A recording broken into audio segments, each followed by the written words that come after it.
So with this test, it's a little bit more advanced, but it really helps you target to see if you end up having tight hip flexors and a couple other things. And I'll get Donnelly to demonstrate it. And what this test is specifically called is the Thomas test. So I'm looking at going on the edge of a table. So I'm sitting on the edge of the table, preferably like where my sit bones are, ischial tuberosities. So I'm sitting there, and then I'm going to take one of the knees and pull it up towards me. So now what I've done is I've kind of locked up that pelvis. You can see Donnelly's got great posture, upright posture, and now she's going to rock back, and she's going to let that other leg hang there. And I'm looking at three different things. I'm looking for three things that could be happening. I want to see if the hamstring or the back of the thigh, if it's off of the, if it's kind of off of the mat or the plinth here. And what that'll end up showing me is hip flexor tightness. So with Donnelly, she's fine. The back of her hamstring is like below the plinth area. So she's fine when it comes to hip flexor tightness or iliopsoas tightness. The second thing I'm looking at is I want to take a look at this knee here. Now, if the bend in the knee ends up being greater than 70 degrees, then what that ends up showing me it ends up showing me that she ends up being tight in that rectus femoris. So what I'm looking at is, this ends up being 90. If it ends up being less than 70, so from here to straight, it ends up showing me that she ends up being tight in that rectus femoris muscle. So, bent to here is 90, and if she's here or more, that ends up showing me that she ends up being tight in that rectus femoris that I end up needed targeting. Now the third, so with her, she ends up being, it looks like that she's tight in that rectus femoris, and it's something that I need to work on.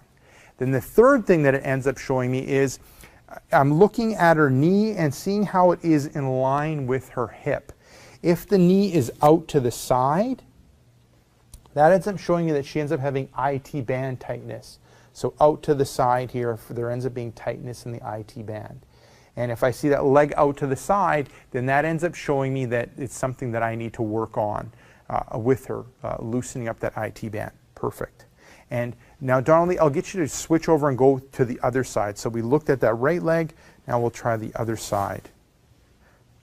Good, pulling it close, great, rocking back. And then I'm going to work a little quicker with this one. So I'm looking here, she's fine with a hip flexor tightness or iliopsoas. If I'm looking here, is it looking at this being 90, is she less than 70? So I would say yes. And if I kind of test, I can see that she's tight through there. It's something that I need to work on with her. If I look at that knee in line with the hip, it's fine that it's not popped out to the side, but if it was popped out to the side like this, the knee outside of that hip, that would show me that she has IT band tightness, so she doesn't. Perfect, Donnelly. So looking at all that, it shows me that with Donnelly, I need to work on her rectus femoris or like her quad tightness, and she's fine when it comes to hip flexor tightness, and she's fine with IT band tightness. And if you saw some of the other videos that I have done with Donnelly, you could see that she ends up being good when it comes to her hip flexor flexibility. So there you go. Give that test a go. What ends up working well is if you use like your iPhone and you go through the movement and someone kind of films you go through the movement from the side and from the front, you can end up taking a look at it.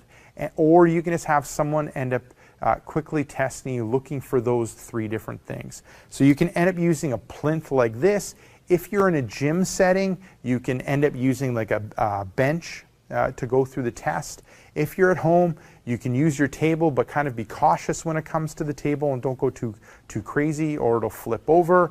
And that's from experience.